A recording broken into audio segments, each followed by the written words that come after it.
लोकसभा चुनाव खत्म होने के बाद केंद्र में नरेंद्र मोदी के नेतृत्व में सरकार गठन के साथ ही भारत निर्वाचन आयोग ने उपचुनाव की घोषणा कर दी है। 10 जुलाई को देश के 7 राज्यों में 13 विधानसभा क्षेत्रों के लिए उपचुनाव होने वाले हैं।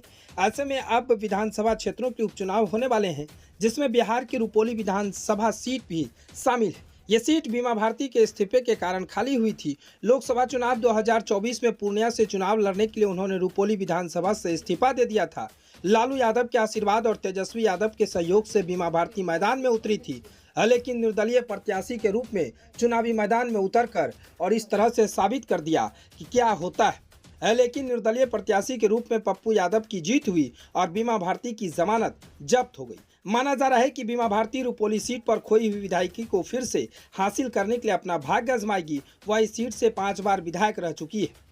दरअसल चुनाव आयोग ने इसका डिटेल प्रोग्राम भी जारी कर दिया है। उपचुनाव के लिए भारत निर्वाचन आयोग द्वारा जारी प्रोग्राम के अनुसार 14 जून को इसके लिए अधिसूचना जारी किया। इसके साथ ही संबंधित क्षेत्रों में आचार संहिता लागू हो जाएगा। नामांकन की प्रक्रिया शुरू हो जाएगी। 21 जून तक इच्छुक उम्मीदवार अपना नामांकन दाखिल कर सकेंगे। उसके बाद 24 जून को नामांकन पत्रों की जाँच होगी। 26 जून तक इच्छुक उम्मीदवार अपना नामांकन वापस ले पाएंगे। 10 जुलाई को बिहार के रुपौली समेत 7 राज्यों के सभी विधानसभा क्षेत्रों में कड़ी सुरक्षा के बीच मतदान कराए जाएंगे।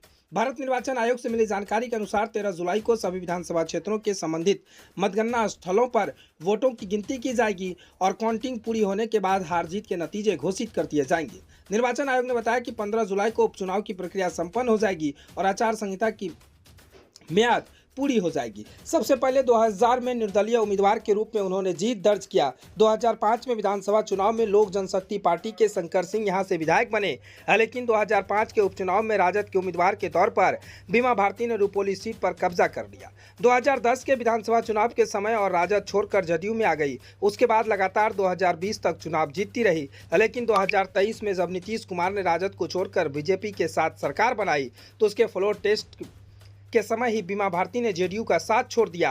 वहीं जेडीयू छोड़कर फिर से आरजेडी में शामिल हो गई। लालू यादव ने लोकसभा टिकट देकर उन्हें पूर्णिया से चुनाव लड़ाया। इस सीट पर पप्पू यादव कांग्रेस उम्मीदवार के रूप में चुनाव लड़ना चाहते थे, लेकिन महागठबंधन से टिकट नहीं मिला तो निर्दलीय चुनावी मैदान में उतर गए और बीमा भारती को हार का मुंह देखना पड़ा। इसके बाद चुनाव आयोग ने अब एक्शन लिया है। चुनाव आयोग ने अब बिहार के रुपौली विधानसभा सीट पर फिर से चुनाव कराएगी और इसके लिए तमाम जो प्रक्रिया है वो लेटर के माध्यम से जारी कर दिया गया है। यानी बिहार के अलावा कई राज्यों में उपचुनाव होने हैं और उपचुनाव को लेकर जो कैंडिडेट हैं, तमाम जो प्रक्रिया है, किस दिन काउंटिंग होनी है, किस दिन मतगणना होना है और किस दिन आप नॉमिनेशन कर सकते हैं, किस दिन नॉमिनेशन वापस ले सकते हैं, तमाम प्रक्रिया बता दी गई है।